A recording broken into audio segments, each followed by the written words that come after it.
We just had a thunderstorm move through here up on the northwest. Well, we're all in the northwest, near Montano and Unser. So it looks like it has passed on, fortunately. All right. So we'll go ahead and begin with some updates from APD. And Commander Sanchez, would you like to go ahead and give us an update on what's going on in the Northwest? Absolutely. Good evening, everybody. Hope everybody's doing well.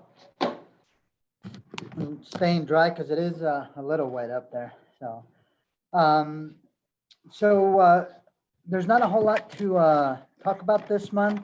Again, we're still continuing with some of our initiatives. We had our business coalition meeting for West Bluff last month. So that went pretty well. We are having our next business coalition meeting for the Cottonwood Mall area on I believe it's going to be September the 7th or September the 9th. So that'll be with all our business partners. But that's really it. We're still getting a little bit better on some of our crimes. As you know, we are slowly reducing some of our ag assaults. Our auto thefts have gone down a lot. Compared to what we experienced June, July, and March. We had a lot of auto thefts. So we're slowly bringing those numbers down.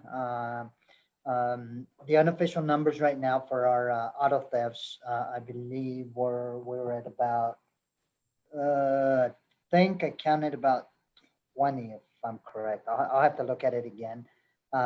So let's keep our fingers crossed that we keep reducing them so that we can do better this month than we did some of the other ones. But we're still working on some of those initiatives. I think that's that's about it. It's pretty short this month, so sometimes it's good to not to have a whole lot because it's good. But we are having our officer appreciation on the 27th of August. As you all know, the new bid takes effect the 28th of August.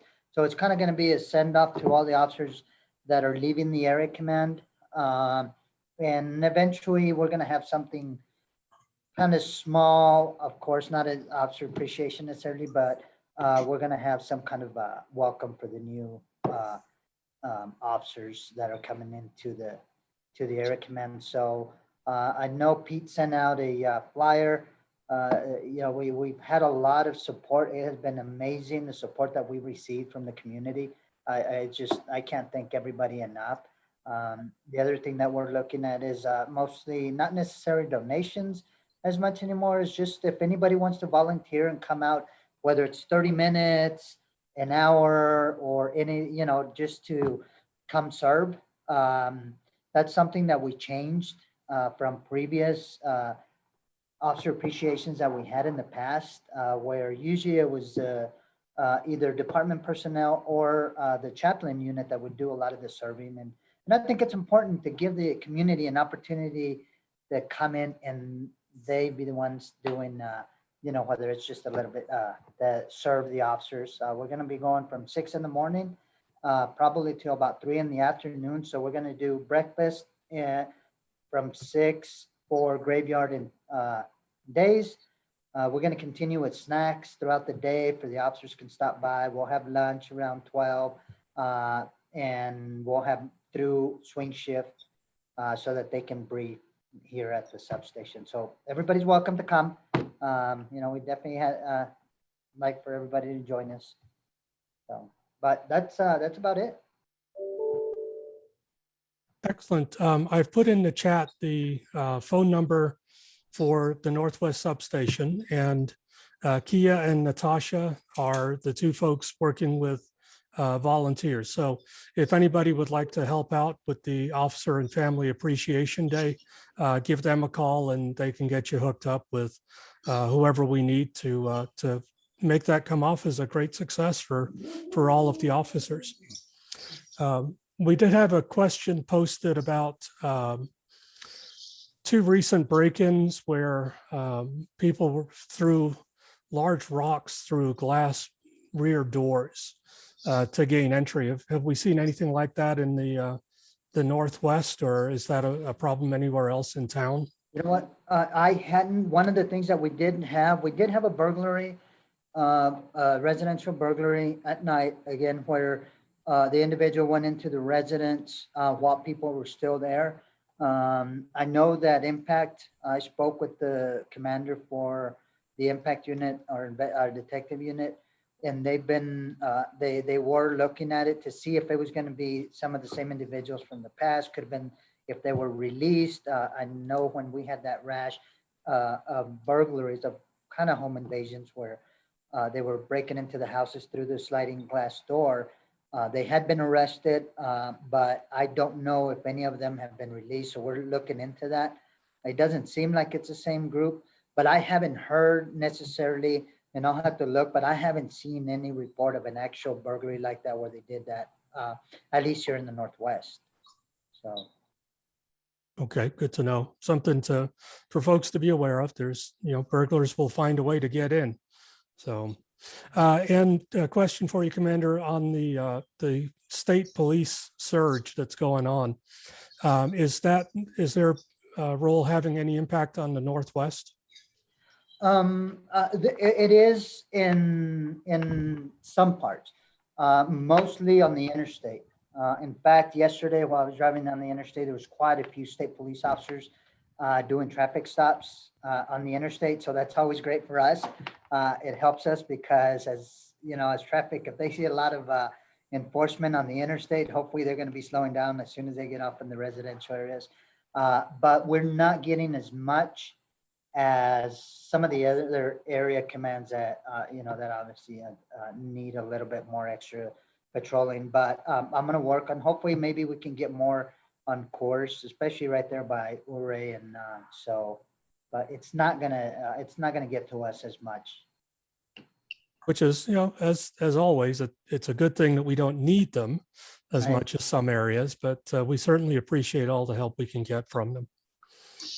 No, right. Absolutely. And just I know I didn't mention anything last month, but ShotSpotter, they did test it. There were some things that they have to work on for the system, but we're hoping, I spoke with Lenny about trying to get the system going. So I know they were going to do some more testing. I'm not sure if they're going to do it this week or next week, because I really want to get those going as soon as possible. Yeah, we'll have Commander Nerbitsky doing a presentation in October for us on Vision Zero and also hopefully on the RTCC. So we might have some more news about ShotSpotter at that time. So something to look forward to. Absolutely. Yeah, we do have a question that's come up in the chat about the ongoing concerns in the community about crime, et cetera. Sheridan asked if there is anything that we could recommend to help show the community that our policing is effective. Well, I think it goes down to the numbers, and I say the numbers on specific, our property crimes are down, and they have continuously month after month been down. The violent crime obviously is where we're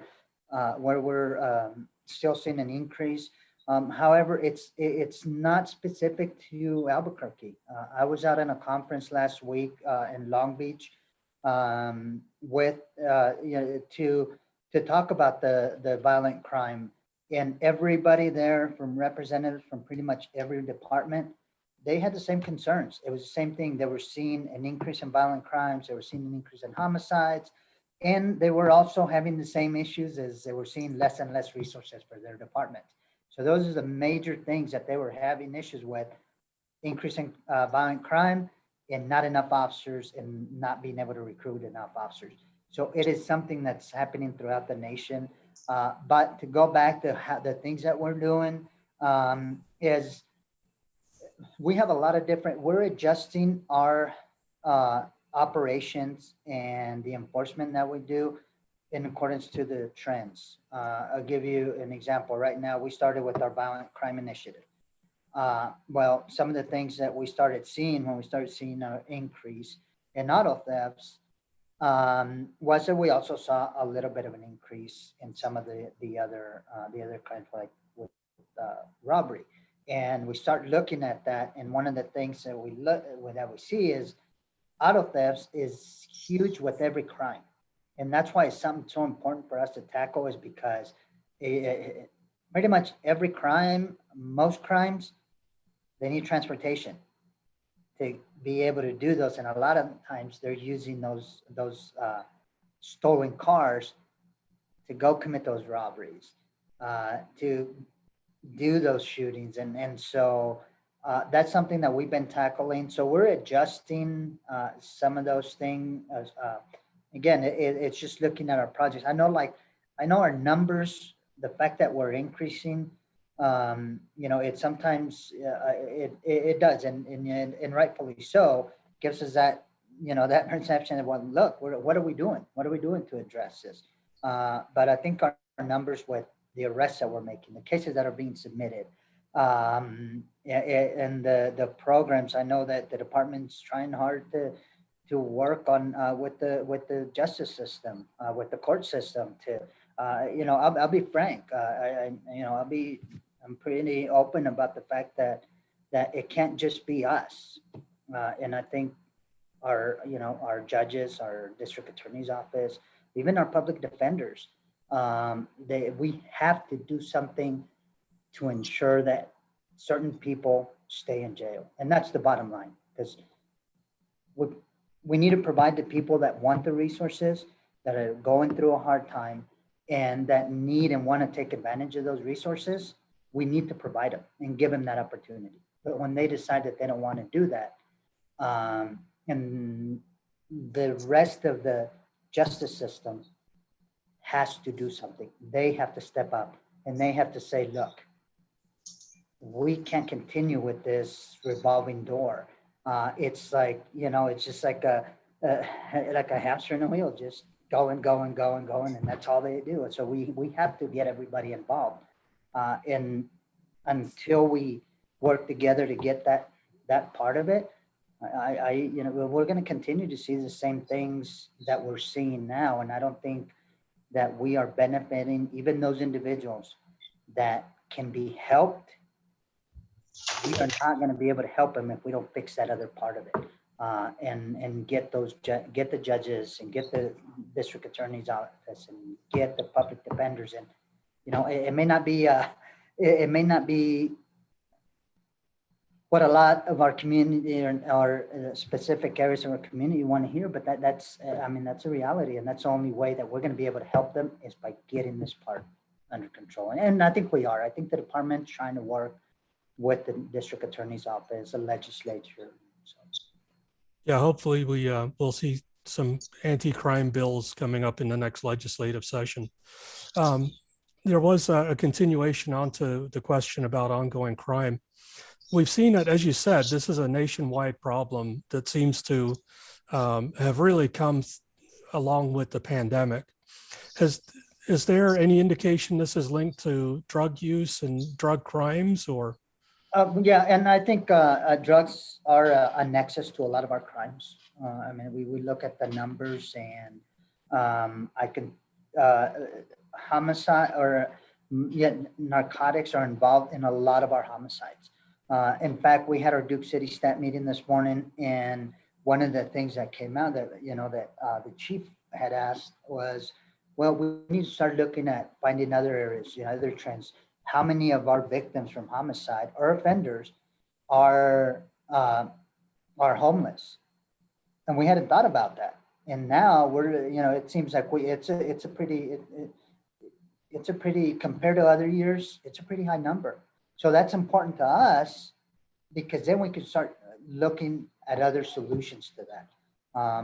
I believe there was, out of the homicides that we had, I believe there were 7 individuals that were homeless, which is much higher than, I believe, the 2 that we had last year. and two that were homeless. So those are important trends that we look at, and we continuously try to see what we can do with those. So narcotics is it is a nexus for a lot of these homicides, a lot of these violent crimes. Okay. Excellent. Thank you. Yeah, it seems the timing has been right around the pandemic, and perhaps when we've had some more chance to look at all of these trends nationwide, et cetera, we'll get a better sense of what's actually driving all of these crimes. I did want to point out, I've posted in the chat a link to the dashboards for the city of Albuquerque. And those, I posted the link for safety specifically because that has a number of statistics that folks can look at and get a sense of what's going on with APD. So that's a great resource for folks. Jeff, you had something to say? Yeah, and then I'll make sure that there's two questions on the chat there. It got away from you there, Eric. But for Commander, do you see a high turnover with the new bid? Did you lose a lot of our Northwest experience and gain a new? And more importantly, did your overall officer availability for the Northwest Command stay the same, go up, go down? What happened there, sir? Well, we did keep a lot of our experienced officers. The Northwest tends to keep a lot of more of our a good number of veterans Right. in the area command. We did get a few officers, but to get to the question, we did lose officers. We have less officers that bid to the area command than last year. But that's across the board. That's across all the area commands. Everybody lost us spots in their area commands. So one of the things that we had to do is when I got the numbers that I was going to have in my area command, again, I think I may have mentioned this in the past, is that we had an opportunity to get those numbers, and we chose how we were going to distribute those numbers within the area command. And a couple of things that I did, and I say my lieutenants and sergeants and I was the first was to try to get those officers in the times in areas that had the highest number of not just calls for service, but crimes, specific crimes. And then the other, I did give up 2 officers.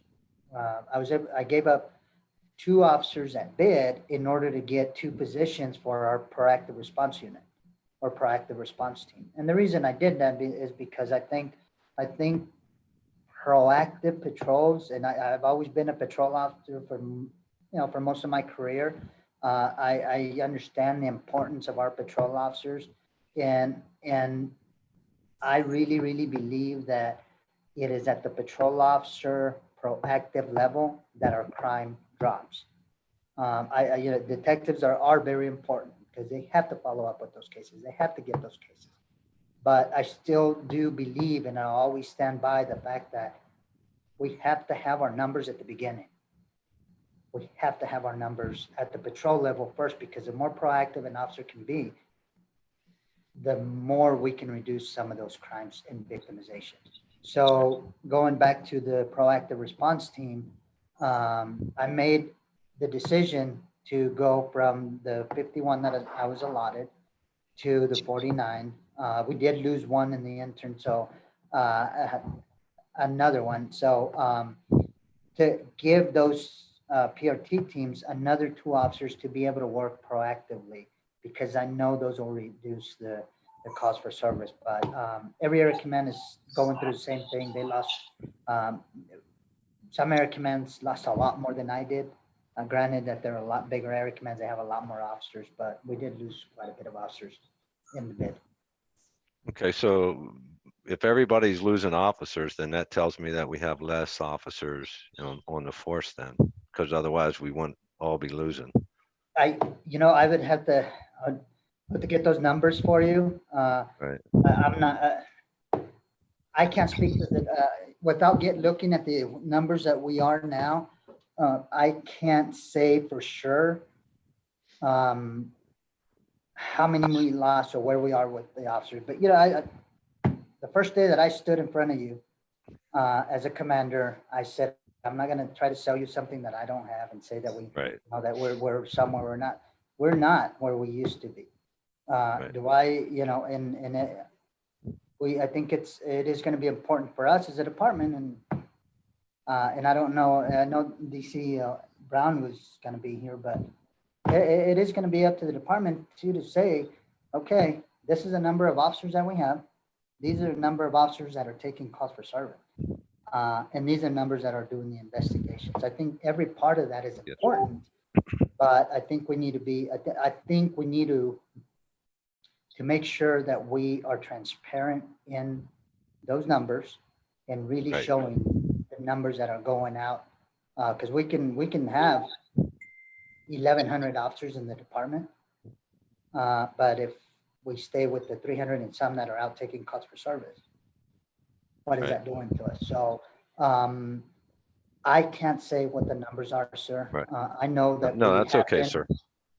I can get ops, I can talk to them so that they can get us the numbers. And I think it's something that we owe you, the community, to make sure we're giving you the information. And I'll follow up on that. Yeah, because you know, the information we get through other sources tells us differently, and you know, 49 officers, and I know, and I feel your pain, sir. 49 officers to cover the whole Northwest Area Command 24/7, and to also let them have their just due time off as well as all the mandatory training. I don't know how you do it, and I appreciate what you all do. So that leads me into my next question. You know, as part of appreciation to APD, how did your national night out go? It went good. I think there was a lot. It wasn't as busy as it had been in the past. As you know, prior to COVID, you know, we would have a lot more events. This time we didn't have as many, so I think it was good and bad. You know, the bad part was that we didn't see as many events being planned, but it was good because I gave some of the lieutenants and some of the officers a little bit more time to spend with one in each of those events, and so it did go well. It didn't go very well. We're hoping next year we're gonna get back to what we used to have on those events. Great. And Eric, you had a couple questions on up there. One was, when will Ride Along start again? And then there's a lengthy question I'll let you repeat from Karen Schwartz concerning the 0-21-69. I guess it's speed enforcement bill that's up there. But if you see them, Eric, they're in the chat. Gotcha. So Commander, has the status on ride-alongs changed? I know the department was allowing them again. Has that changed with the Delta surge? Well, it hasn't necessarily, but I would expect that it may change. You know, for me, I'm still doing the ride-alongs within the area command. I think it's important for us to continue those. I would expect there may be some, I want to continue them, even if it is with certain requirements, whether it's, you know, I know, and it's something that, that's been a hot topic, whether it's, you know, it's right for specific organizations, whether private or public, require somebody to either show proof of vaccination or a negative result on a test prior to doing something like this. For me, I would much rather put those requirements in place if we had to and continue with being able to do that than just completely say we're not going to do it. That's my stance, but again, I can't make the decision for the department. I'm for now, we're still continuing with the ride-alongs for the Northwest Area Command.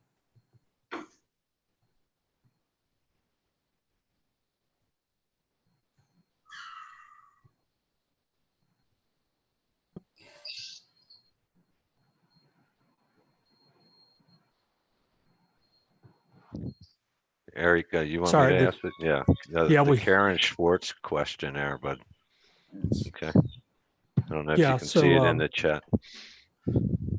the question that Karen posted was about the speed enforcement. If I can find it again, the speed and automated speed enforcement bill that's before City Council. Do you know any information about the status on that? Apparently, it's in a committee. Have you heard anything? That's all that's the last thing I heard. I believe it was yesterday. Yeah, that it's still in committee. It's still moving through the process. Yeah, I don't know how long that will be. I don't know at the end if, whether it will get approved or won't get approved, but that I probably know as much as you do right now at this point. It's just, it's pretty early for us to be able to guess whether it's going to be going through or not. So. And I know Councilor Borrego was going to join the audience tonight. I don't know if she has any updates for us, or it's, this is the normal process of working this through committees. So we will have to keep our fingers crossed that we get more information on this and it gets through hopefully fairly soon. Okay, I think there was a question about the ongoing eviction moratorium and what's likely to happen when that ends. We know we have a serious issue in Albuquerque with homelessness, and the eviction moratorium, when that ends, we are likely to see a lot of families affected. Do you know if the department has made any plans on, or who would in the city would be handling the resources for a surge of homelessness? That's something that that I can follow up with the city, but I know that we did have those conversations because it is important for us as a department, even though we are not involved in the eviction process, or whether we really aren't, and I'm glad we shouldn't be part of that anyways. But we all have had conversations so that we can start thinking about how may this affect us. And so, whether it's us needing to ensure that we have more resources, and the other, whether there is a possibility that because now we may have more of our community having to struggle with homelessness because of this, could our crimes increase due to that? I know even in our meeting today, the chief had mentioned that is this something that maybe we can, now that this is happening, is this something that we can start tracking to see if it is going to have an effect and how may it have an effect? And I think that's a really good idea for us, because we don't know if this is going to end. We may go through another 3 months, 4 months, and then we may go back to what we were a month ago. But at least if we have that kind of data, we can plan ahead knowing that this could happen again. So, but I will try to get more information, and usually the city is already working on that at their level. Excellent. Yeah, I know when we have, if we have a rush of folks experiencing new homelessness, then they become easy targets for crime, and that's hopefully we can head that off before it becomes a serious issue. So good. It's good to know that the city is and the APD folks are already talking about that. That's good news. We do have an update from Councilor Borrego that the mobile speed enforcement public input meetings are still in progress. So that's good to know. Thank you, Councilor, for that update on that. So if folks are interested, look at the City Council website, and hopefully you can get a chance to express your opinion on what's going on with the mobile speed enforcement. Eric, Right. there was one more thing I wanted Sure. to mention that I didn't. So I don't know if everybody is aware, but the city or the department is doing what we're calling Cop in a Corner. And that was put out. I think we had our first one this morning. I haven't had the numbers to see if there was any attendance, The idea with Cop in a Corner is that each area command will have a field briefing. As you know, we do field briefings all the time, especially in areas where we're having issues of concern. And the idea is that these are going to be put on each area command website with the dates of when those are going to happen. For example, I had mine at 6:30 this morning and then at 2 this afternoon. And so the idea is that we put the schedule up there on the website, and the community has an opportunity to show up at that field briefing to, talk to the officers, maybe get questions answered and things like that. So I would really encourage everybody to look at the website. We're going to try other areas where we're going to be sending out the schedules too, so that you have them. But I think that's something that, if everybody's interested, it's a good opportunity. Yeah, it's unfortunate that ours happened this morning and this afternoon. So we just missed it for today's meeting. But the other area commands have Cop on the Corner briefings coming up, and we'll look forward to another one in the Northwest. All right, I think we have hit everything coming up in the chat and the Q&A. So thank you, Commander. Pete, if you're with us, do you have anything else you'd like to add to tonight's briefing? Good evening, everyone. Pete Gallibert, Crime Prevention Specialist. A couple of things on the crime prevention side. I want to be sending out the flyer here next week, but September 17th at 9 o'clock, we're having a coffee with the cop at Chick-fil-A, 4001 Coors, right across from St. Joseph High School. And I know we're putting together, the commander is another business coalition, and this is what we call the Cottonwood Business Coalition, which is going to comprise of everything north of I-40, east and west, all the way to Alameda, and everything west all the way to McMahon and Unser. And we're looking at having that September 9th, Thursday, and that'll be at the Northwest Area Command. Sorry, that'll be north of Paseo, not I-40. We're not going to encompass, just to make sure that we don't confuse. Sorry. Thank you, Commander. He's correct. North of Paseo, all the way to Alameda, and west from the river, all the way to McMahon and Unser. And that'll be the September 9th at the Northwest Area Command. Excellent. Thank you, Pete. Appreciate You're that. welcome. You're very welcome. And just again, we do have in the chat, we have the phone number and the names of the folks helping to put together volunteers for the Officer and Family Appreciation Day. So yeah, please, if you're interested in helping out, Pete has the flyer that we've sent out, and there's still a need for volunteers. So if you'd like to be involved, great opportunity for that. And yeah, was the Coffee with a Cop, is that September 7 or 17? That'll be Coffee with the Cop at the Chick-fil-A. That'll be September the 17th. That's on a Friday at 9 a.m. All right, thank you. I put in the wrong date. So September 17 is the 17. There we go. Okay, and thank you. I'll be sending a flyer here within the next week to the Area Command community and the CPC board members. Excellent. Thank you, Pete. We'll look forward to getting that out. All right. Next on our agenda is an update from the recruiting section, and we have Sergeant Silva here. How's it going, Sergeant Silva? What can you tell us?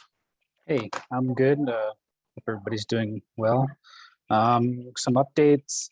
We still have 48 currently in the academy, and then we just had our 6 laterals graduated just a few weeks ago. We got CNM. I think we got 17 in there. When it all panned out, we had 17 we sent to CNM, and we're looking to seat more in our next class, which should be in November. And so we roughly almost have 300 applications or 300 applicants scheduled for testing, but difficult thing is getting people to show up for testing, then getting them to pass the test, and then getting a pass background. So 300 really quickly whittles down to just a handful of people. So the newest thing we are looking at is our testing, our methods. We're trying to get up to date with best practices. So we've been looking around the country to see what other departments are doing, how they're handling their testing. And I think we might have a good option coming up. So we're looking into some electronic testing. I mean, our testing is still handwritten, hand graded, so that's pretty old fashioned.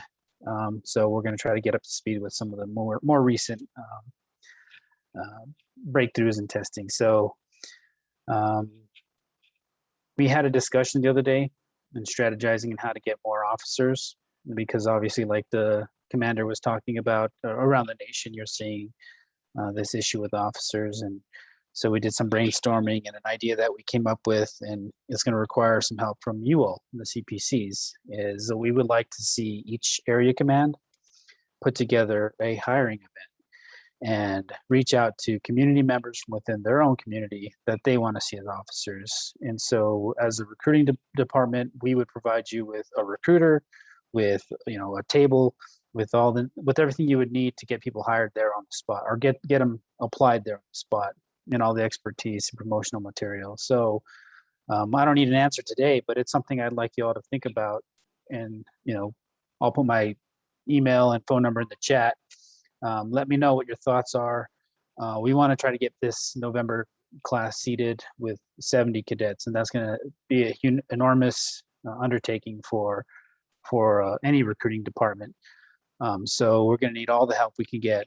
Additionally, we're in bad need of PSAs. I'm sure the commander can back me on that every sergeant should have their own PSA. And so we want to do our best to provide that. And PSAs can free up a lot of time from supervisors and officers not having to take some of these, lower level calls that don't require a uniformed officer to go respond to. So PSAs 18, there's no upper age limit. 18 is a minimum, and they don't have to be a U.S. citizen. They just have to have a work permit. So that's something that works in their favor. So if they're working towards their citizenship and they need a job, we can hire them as a police service aide. And just high school diploma, GED, and they have to come in and take our tests. So that takes some mentoring. So if you in the community see somebody that you think is going to be a good officer, make the referral, but also check up on them, mentor them through this process, because it takes a lot of support. I think that's all I have. So unless there's any questions, I'm here to answer. Has APD, have you tried going straight to some of the UNM and CNM courses that like criminal justice and such? Actually, have you tried approaching some of the instructors for those to see about recruiting directly from the classes? Yeah, that's been a huge initiative for this past year. Is we've just been reaching out to as many community colleges and satellite academies, military bases, all of that. And again, it comes down to this thing where nationwide, everybody's having an issue with recruiting. Most agencies I've spoke to, I don't think I've spoke to any that are fully staffed. So we're all kind of drawing from the same pool. And so that, it dilutes after a while when you have, 10 different agencies going after the same, cadet pool. So that's why we're looking at other options.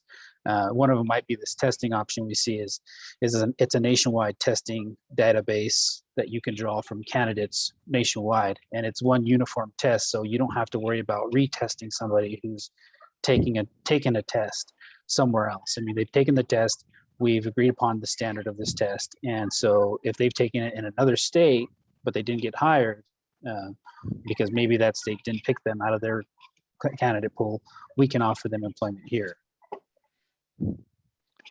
I'd like to ask the question, are you prepared if, and it looks like I believe it will happen, but I don't have any real good update on it, but if and when state police decide they want to plus up 350, because face it, you're all trying to fish in the same pond, so to speak. I mean, every one of you, I think, do a fantastic job on reaching out across, outside of state. I know you were successful in getting several people to move to Albuquerque, so to speak, to become APD officers and are in the academy or have graduated from the academy. But are you guys posturing for whenever that gets approved?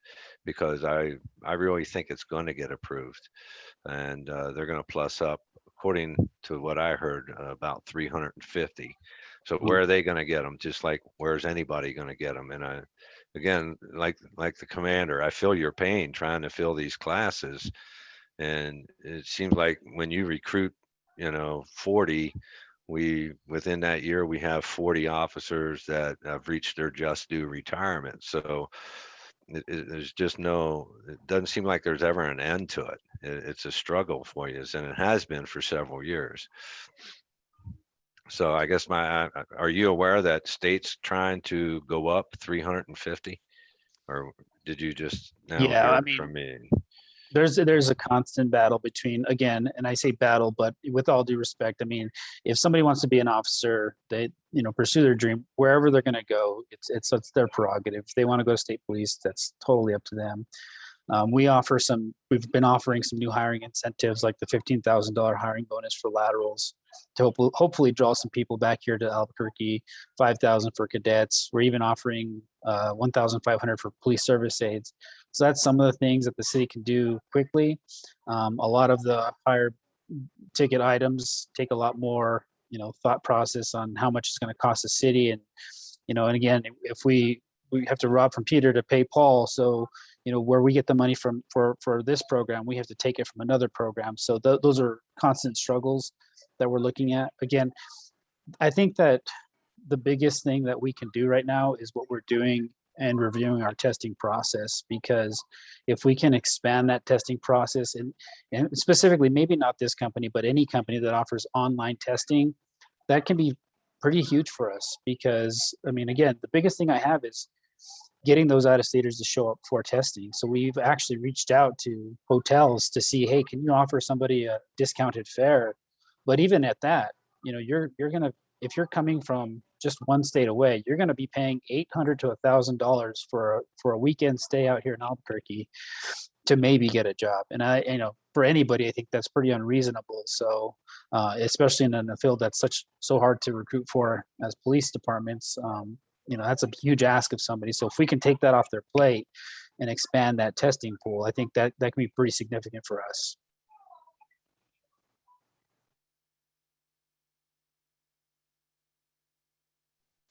All right. I don't see any other questions coming up at the moment, but yeah, hopefully we can come up with, I haven't discussed with the board yet, the recruiting drive email that went out, but we'll talk about that, see what we can work out with the commander and Pete, and see what we can do to, we all want more officers. So let's see what we can do to help get some more officers onto the unit. I guess there is a question there, Eric. How is the use of force updating going for the commander? Yes. So commander, that's from Councilor Borrego, a question about the use of force training and policy. How's that progressing? So it's going well. In fact, next week, most of the commanders are going to be in training.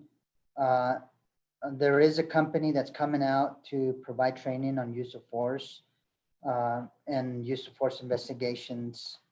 And it's going to include the commanders. It's going to include the IFD investigators. And so it is the training for the updated policy has not been completed as far as I know. And I don't know if maybe somebody from the academy can talk about that, but I don't know that the updated training has been completed yet. I know there's tier 4, I believe, training that's being currently conducted.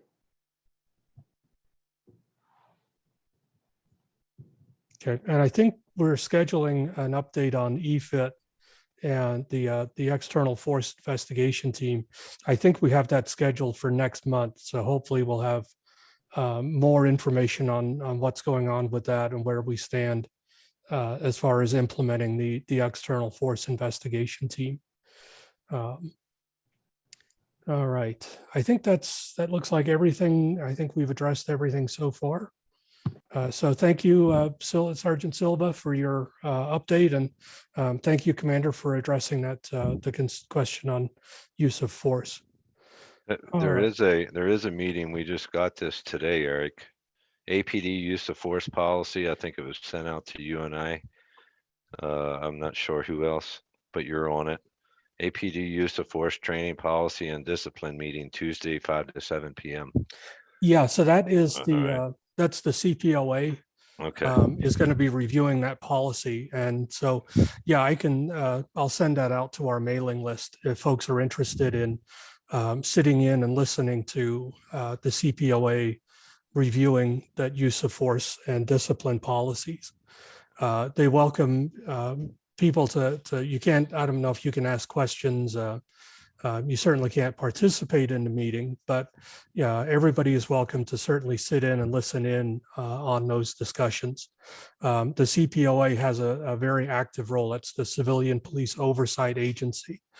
They have a very active role in reviewing and critiquing these policies. So this is an excellent opportunity for the community to see what's going on there and what concerns the Civilian Oversight Group has on that. All right. All right. I think we are up to our presentation for the evening. So I'd like to welcome Officer Aaron Maldonado, who has been waiting patiently for us to get to him. And Officer Maldonado is here to tell us some of what goes on with the traffic/motors unit. So welcome, Officer Maldonado. Thank you. Thanks for having me. So a little bit about who I am. So Officer Aaron Maldonado with the Albuquerque Police Department Traffic Unit. I started in the department in 2004. Was a police service aide for 2 years and then went to the academy and graduated. Was a field training officer for a couple of years. And then I went to the traffic unit in 2012. So I'm coming up on my 9th year in the traffic unit. A little bit about our training. So you have to be a police officer, non-probationary for 2 years. So a total of 3 years out of the academy. Once a spot opens up, then you can apply if you meet the criteria and the minimum requirements. And once your application is accepted, then you go through the testing process. And part of that process is a math test. You have to be able to do some algebra and some geometry and very simple problems because 99% of the officers that apply have not gone through Reconstruction school yet. And I'll explain a little bit about what that is. So once you do the math test, you have to get a minimum of an 80%. And then you can move on to the motorcycle lift and walk. You have to be able to pick up the motorcycle when it's in its down state. So if it's on its side by yourself on both the right and the left side. The purpose of that is because if you're out in the street in service and you drop your motorcycle and there's no one around, you have to be able to pick it up. And believe me, if you get to motor school, you get a lot of practice because it happens. We drop our motorcycles all the time, and they're designed to be protected in case they do. You also have to walk the motorcycle forward and backwards, about 25 feet. There's no time limit, just to be able to make sure you can maneuver the motorcycle. Once that is complete, then you go on to an oral board with our supervisors, sergeants, lieutenants, commanders. They will all come in, sit down. The officers are given time to study for the oral exam. So they're going to look at the traffic section in the SOP. And you're also given situational questions, subjective questions, scenarios, what would you do? And there's a point system, obviously. If the officers that score the highest, along with a cumulative, the math test, um, then depending on if we have one or two spots open, then you'll get the motor spot. Once you get transferred to us, you have to have your motorcycle endorsement already. We are actually working on getting the instructors uh, trained as the MSF, Motorcycle Safety Foundation, to be able to instruct that portion, because recently, especially with the pandemic, it's been a little difficult to get some officers. We've had a couple of new officers come through, and we've had to wait to put them through motor school because they didn't have their endorsement. So we're actually working on doing that in-house, so we won't have to worry about that delay. So obviously, once you have your motorcycle endorsement, then you will go through a 2-week advanced motorcycle training. I am an instructor for that. So I do teach the new motor officers that come in, and it is physically, mentally, and emotionally challenging. I have yet to have anybody say that it was an easy class. I've even had numerous SWAT officers come through and say that it was harder than SWAT school. So you're out in the elements, you're out in the sun, the heat, the cold. We do the class year round because we ride motorcycles year round, so it doesn't matter what the temperature is, and it's very tough. You go through a series of cone patterns. The cone patterns are designed to simulate an intersection or weaving through traffic. We have high speed exercises where we have to make sure you can brake properly and maneuver around a vehicle. That's all to make sure that an officer is safe. We also go through dirt day, so we take officers out and show them that yes, our big motorcycles can maneuver in dirt. Obviously, it's not ideal, but we have had to do that before. Um, we teach them to learn how to use the motorcycle as cover and concealment, and they shoot from the motorcycle, off the motorcycle, around the motorcycle.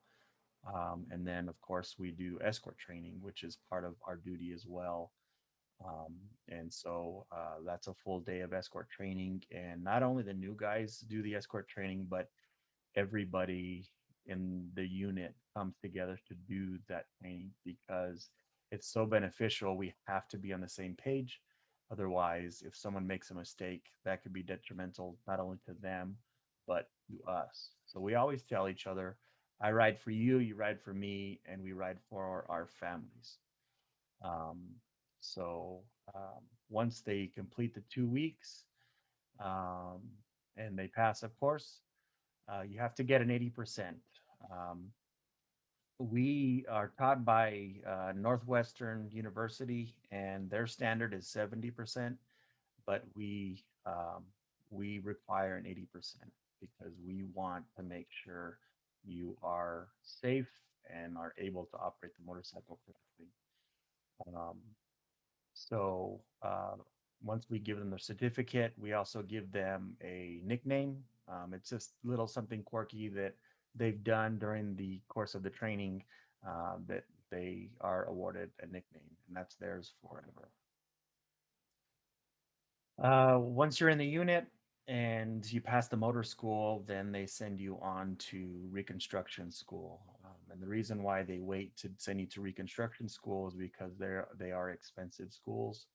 Um, the first basic schools are 3 separate schools. One is crash investigation or at scene crash investigation. There's crash reconstruction and then advanced crash reconstruction. Each class is 80 hours. So it's a 2-week long class for each of those courses. And it's actually designed for a college semester, but it's done in 2 weeks for each class.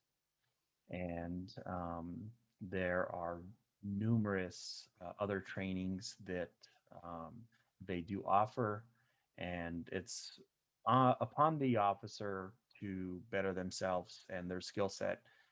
We have pedestrian and bicyclist crash investigation, motorcycle crash investigation, you name it, and it goes down the line. And they teach you how to look at a crash scene, determine what's evidence, determine what happened on the crash, and also to be able to determine speeds of a crash. And you use algebra, calculus, geometry, trigonometry, physics. It's very intensive, and some of the classes are very, very difficult. So when they say you never use math again after schooling, that sometimes they're wrong. um, so that's part of our training and our duties. It feels like we're getting more and more duties. We're kind of the jack of all trades in our department. So obviously, we do enforce traffic laws. We do TAC plans. We use our lasers and our radars, and we're out on patrol. There was a comment in the chat that said that we should focus more on distracted driving instead of speeding, but we actually focus on speeding, distracted driving, and seatbelts because those are the more prominent um, contributing factors that we see when we get called out to fatal crashes. So the traffic enforcement, of course, is a big thing that we do. Um, we obviously investigate crashes, we investigate fatal crashes, serious injury crashes, and I'll go into a little bit more about that. Um, we do escorts, so whether it's funeral escorts for officers or families, we do military escorts for fallen soldiers, we do dignitary escorts, so anybody important that comes into town, we do escorts. I will say that the Secret Service says we are one of the best in the country at what we do. So they love to come to Albuquerque because we get them in and out. And um, we assist with parades. You may have seen us out in parades, special events, state fair parades, Twinkle Light. We help, we work the balloon fiesta.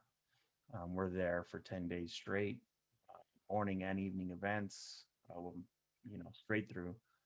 Um, we used to do the state fair, but state police took that over, and Luminaria tour. You'll see us if you ever do the Luminaria tour. You'll see us decorate our motorcycles with Christmas lights and decorations, and we escort the buses and the tours through the country club area. That's always fun. It's kind of a bummer because it's on Christmas Eve, but we also have a really good time decorating the bikes and have fun. Our unit is very tight knit because we are with each other so much that we just we have fun, but we take care of business as well. Um, so we also had to help with all the COVID stuff, the big box stores. We had to sit there and make sure people are behaving, not stealing toilet paper, that kind of thing. Um, with all of the protests that we've had the last couple of years, we have to obviously block the traffic so that the protesters can demonstrate their right, and all of that while we're doing our normal duties during the day. So um, it's lately we've had a lot of very long days. Um, talking about fatal crashes, we go on call on rotation. There's 16 of us officers. We just got 4 more. So that's going to make us a total of 20. We got 4 more officers that work a true, we call it like a late swing, but it's almost graveyard. They get off about 4 o'clock in the morning, I believe. and they are going to help target the speeders and racers and the cruisers at night. So if you count them, we have 20, and we go on an on-call rotation every 5th week, and uh, that 5th week comes very fast. So we're on call 24/7 from Wednesday to Wednesday. So 24/7 for 7 days straight. And if a serious injury crash comes out where it's life-threatening or um, you know uh, a loss of limb, then we get called out. Obviously, if somebody dies from as a result of the crash, then we get called out. And I believe we're up to 40. Let me take a look. 40.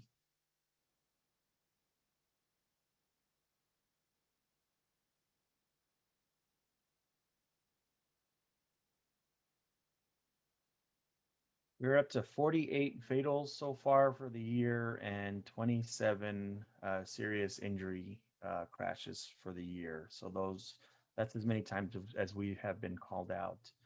Um, and we arrive on scene. Um, we start the investigation. It can take anywhere from 3 hours to 8 hours, depending on the severity of the crash. When we get there, we confer with our team. Then we conduct a walkthrough, and everyone looks for any evidence because six eyes are better than two, and um, we determine what evidence is on scene, what needs to be done. Then we tally up or divvy up the duties. One officer takes lead in the investigation. Another officer is responsible for the reconstruction. So they will be diagramming the scene.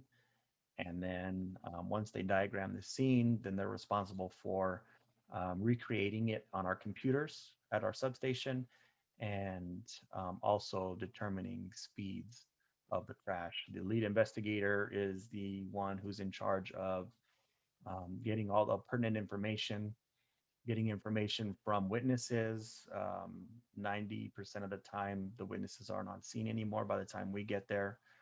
So we have to make sure we have good contact information.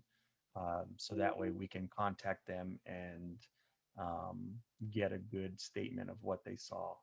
Um, the third officer is there as support. So if we need uh, to canvass the area for videos or to obtain statements, then they're there to help with that. Um, so once we're done on the scene, then the behind the scenes that people don't understand is um, some of these cases are homicides, and a lot of people see it as, oh, it's a crash. But our caseload is it's very intensive, because not only do we have a complete stuff out of the investigation, so determining the synopsis and the body of what happens in the crash, statements of witnesses, people involved, the conclusion, everything that any detective will do. We also have the reconstruction. And reconstruction can take anywhere from a day to a full week if we have a set time. But you got to keep in mind that we're also traffic enforcers, so we have to um, do our TAC plans, or if there's an event that came up. Um, so we don't have all the time that a normal detective does. So it does take us a little bit longer for our investigations to work, but our cases can be, I mean, 2 inches thick easily. We also serve and execute search warrants. It takes about, with a new process now, it takes about a day to write the warrant.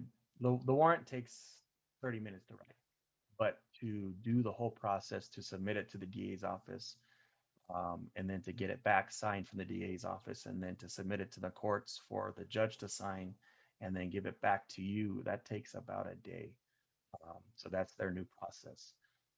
But purpose of those warrants is to, um, do an inventory of the vehicle, look at inside the vehicle if the occupants were struck by anything inside of the vehicle, any injuries that match the bodies that we see, and also to get the quote unquote black box. So every vehicle has a um, event data recorder that is inside of your airbag control module. So that's why we call it in layman's terms a black box, because when I say those words, people tend to say, "What is that?" But it's it saves the data from a crash. And the newer the car, the more information it gives you. It tells you the speeds the vehicles were going. It tells you if brakes were applied. The newer vehicles will even give you pressure in the brake lines of how much you pressed. It'll give you steering wheel input, whether the seatbelt was buckled or unbuckled. Of course, it'll tell you what airbags were deployed. It'll tell you if the vehicle rolled over. It tells you, the newer vehicles will tell you what seat the track was in. So if, let's say, somebody says they were driving and they're really short, but the passenger was really tall, and the statements aren't consistent, the injuries aren't consistent, uh, um, uh, we call it the CDR tool, the crash data retrieval tool.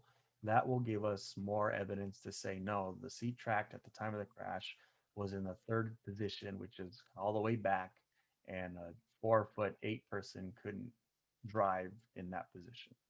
So it's very informative, and a lot of people don't realize that is in your car, and it's actually mandated.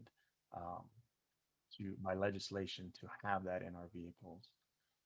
So the purpose of warrants also is to get that information, and then we can validate the report with our reconstruction, and that just kind of solidifies what we do in court. Of course, we're officers, we go to court, we testify, especially in trials. Sometimes we have to stay on standby for a day or two or even a week, waiting to be called to the stand, because you never know how the progress goes in the court, because you can't be in there at the time of the trial. So we do all that. So a fatal investigation will take anywhere from 3 days for something super simple, all the way up to, I'm just going to say, 2 months, because it can.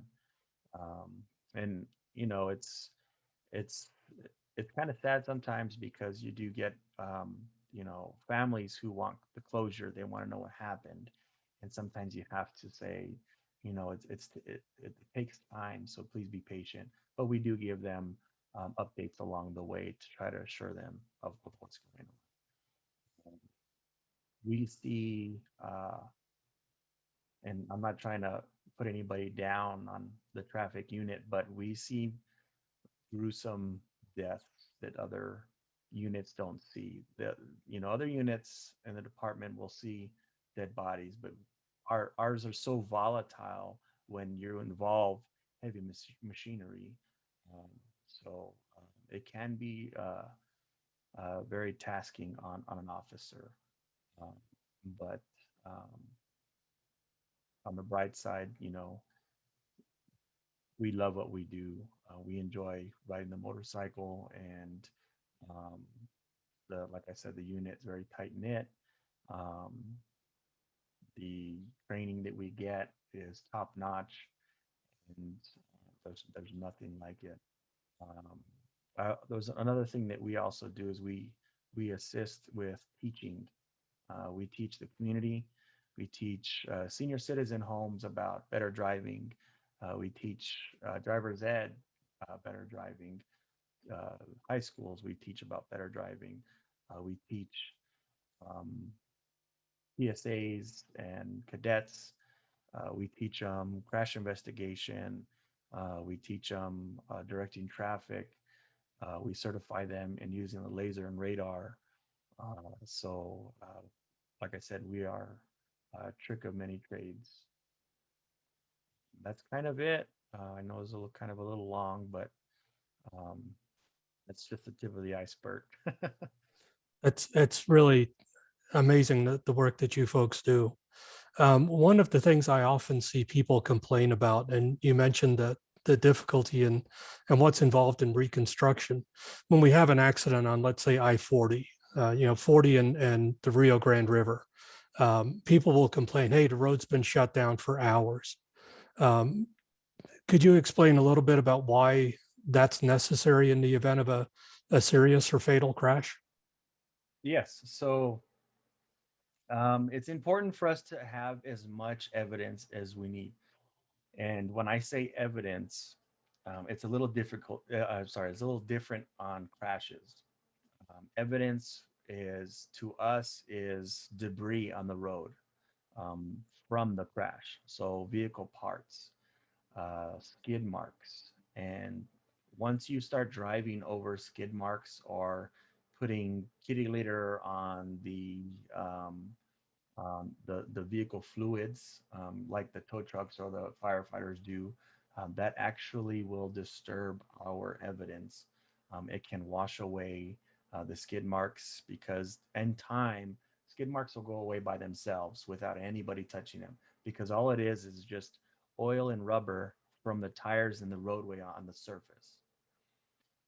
So we need those because that is evidence that we use to measure and to enter into our calculations to be able to tell us the speeds of the vehicles that are going.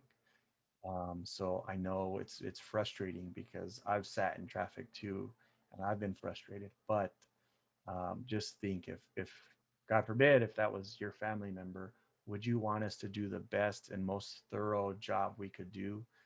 Um, so that's why we need to shut that down because we are going to be walking around all over the scene and it has to be safe for us also, not just to not disturb the evidence that we have. Yeah, and I've seen some of the reconstruction diagrams that have been done by traffic units, and the precise measurements that are needed. And as you said, for the calculations, there's just a tremendous amount of data. So yeah, nobody is shutting down the freeway because it's simple or easy for them. There's absolutely a valid reason behind that. We did have a question. Are there medical investigators with the unit? No, so our medical investigator, can you hear me? Somebody asked if I could turn my mic up. Is this better? Okay. We call the Office of the Medical Investigators, OMI, and they come and investigate and do their part. So that's who we use. And how many do we have citywide? So we have 2 officers per area command. So like I said, our day shift hours are 6:30 to 4:30 p.m. And then our swing shift hours are 8 a.m. to 6 p.m. And then we have our night guys who come in at 6 p.m. to, I believe it's 4 a.m. So that will change on the 28th when everyone goes to 5/8s because we were on 410s. So then day shift will be 6:30 to 2:30, and then swing shift will be 10 to 6. So there's 2 officers per area command. There's 2 officers in the Northwest. I'm one of the officers that is in the Northwest. The other officer, he's on FMLA. He just had a baby. So, but the majority of officers in motors live on the West side, in the Northwest area in particular. So they do help out, and when they're going to their area commands or court or whatever, they will stop cars in the morning. And then obviously when they're coming back towards the West side, towards home, they will stop cars in the evening as well. So that does help out. Excellent. And you mentioned the motorcycles that you guys use. Yes. Are officers also assigned a regular patrol vehicle? We are. Okay. So 99% of the time we're on the motorcycle. That's why we came to motors is for the motorcycle. But in very inclement weather, we will be in a car, particularly ice or snow. Of course, if it's raining in the wintertime, there is a possibility of black ice that we can't see. So typically in the wintertime, if it's raining, we won't ride, especially because it's very difficult to see the black ice, and you can slip out right away and very easily. But also, once you're wet and cold, there's no turning back. I mean, you can be cold, but once you're wet and cold, it's a different ballgame. Yeah, it's becomes a real safety issue in the Yes. winter. Yeah. As a rider myself, I'm fortunate to have a cage as well. So I ride when it's nice. And if it's not nice, I don't have to ride. But definitely appreciate that. Are there any other questions folks have? I'll ask one real quick. Mhm. You guys are still independent from the 47 unit, right? Correct. Right. But you're under the same commander, Yes. right? So Okay. we're under the same traffic division, but Right. we're the traffic section motor unit, and the DWI Okay. is the traffic section DWI unit. Gotcha. So now if you get to a crash and you suspect the person was DWI, do you have to call a 47 in to do the field test, or are you guys able to do that yourselves now? That just depends. So yes, to answer your question, we are able to do that, and we do on normal crashes. If we're called out, that means it's either a fatal or a serious injury crash. We have enough on our plate. So we actually have a DWI officer assigned with each team that will get called out with us. So if that situation happens, then the DWI officer will do their DWI investigation portion only. Obviously leave the rest of the investigation to us, but they'll do, any SFSTs they need to do, blood draws. They'll follow to the hospital if they have to get a warrant for the blood draw. They do all that. And then they give it to us, and then they write their supplemental for us. No, that's good, because I think that helps you just investigate the accident then. Good deal. Right. Appreciate what you do, sir. Thank Thank you. you. Any other questions?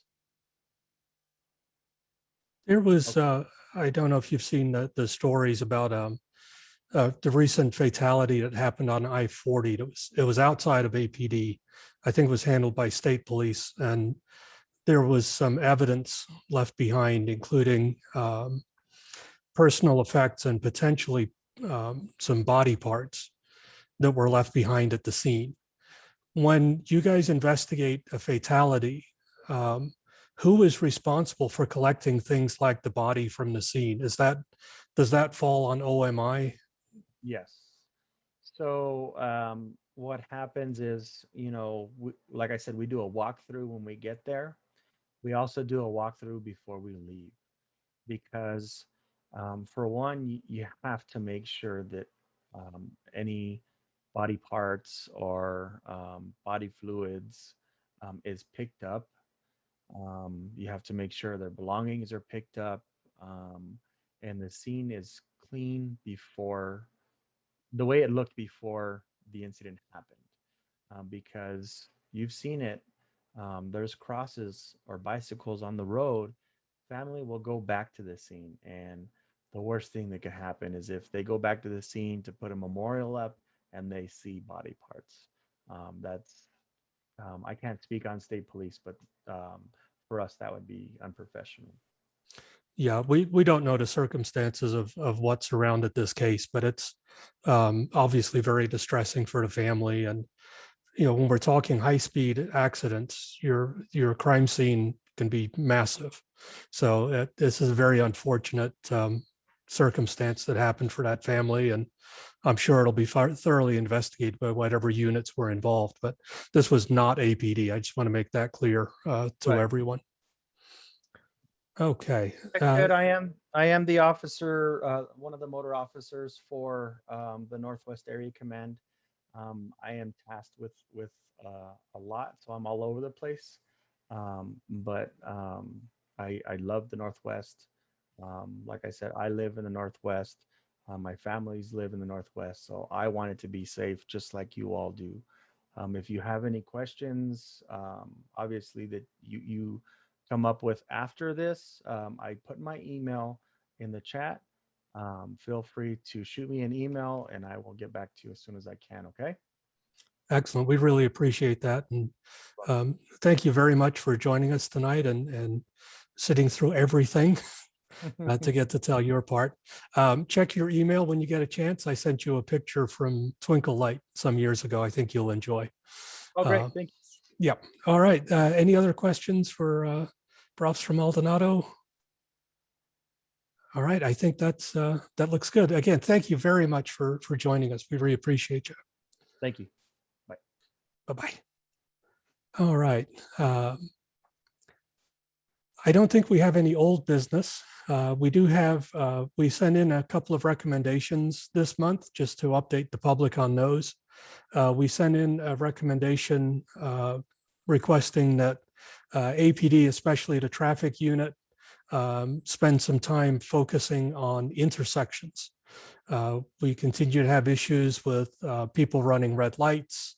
And back in 2018, a study done revealed that running red lights was the leading cause of crashes in the city. And we have several of the top worst intersections in the state here in the Northwest. So we have put in a recommendation asking that there be specific enforcement at those worst intersections. The other recommendation was for the adding of what's called moving radar to police vehicles.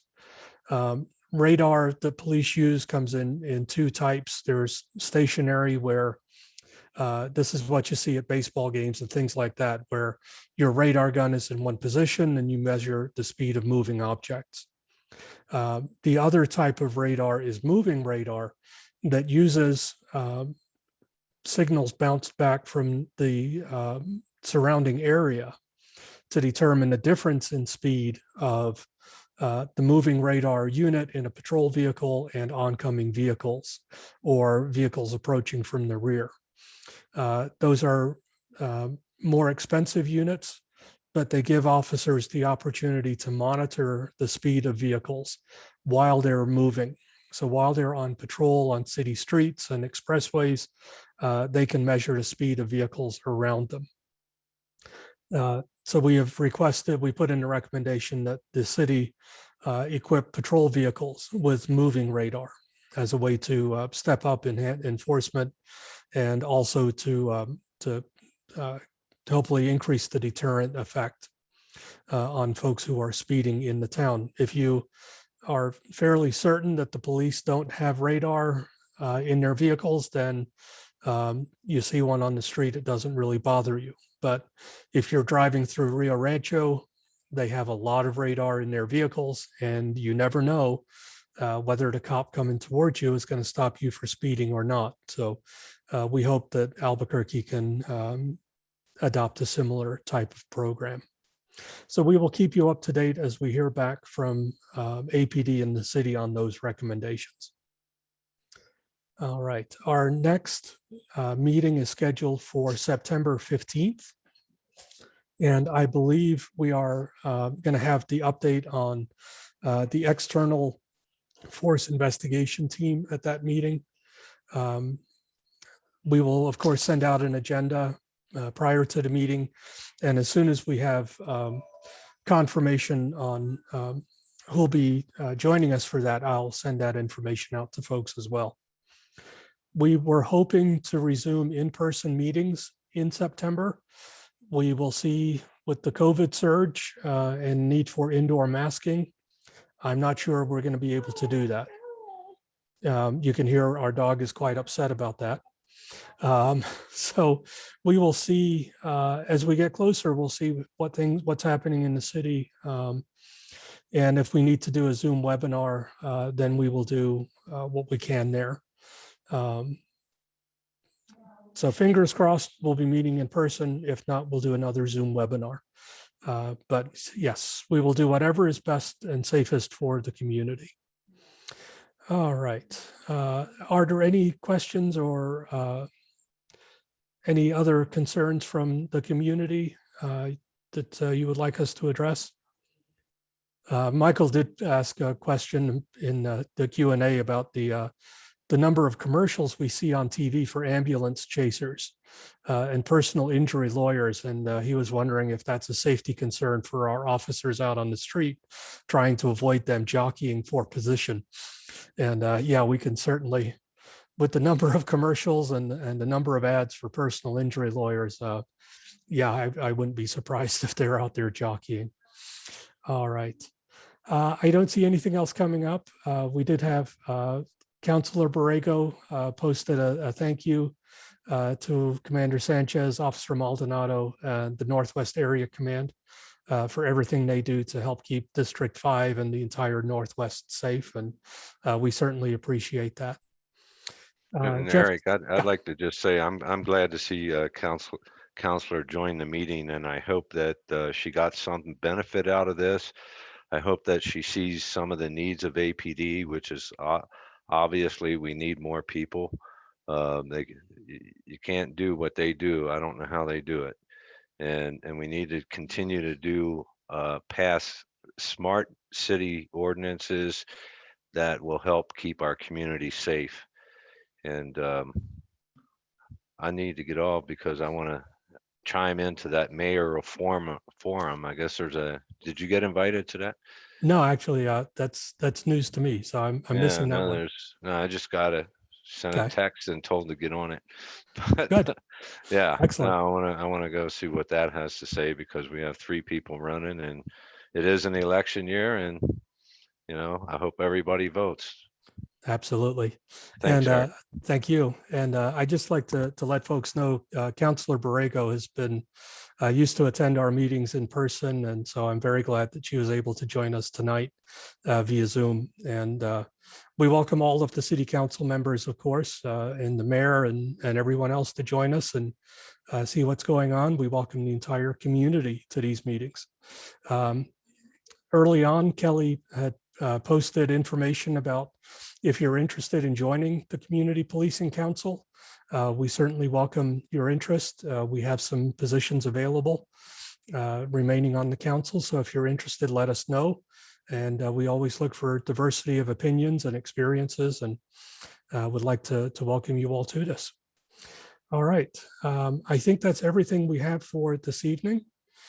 So thank you to everyone. Thank you to Sergeant Silva and Commander Sanchez. Special thanks to Officer Maldonado, and wish everybody a safe and healthy month. And we will see you all in September, one way or another. All right. Thank you, everyone. Have a great night.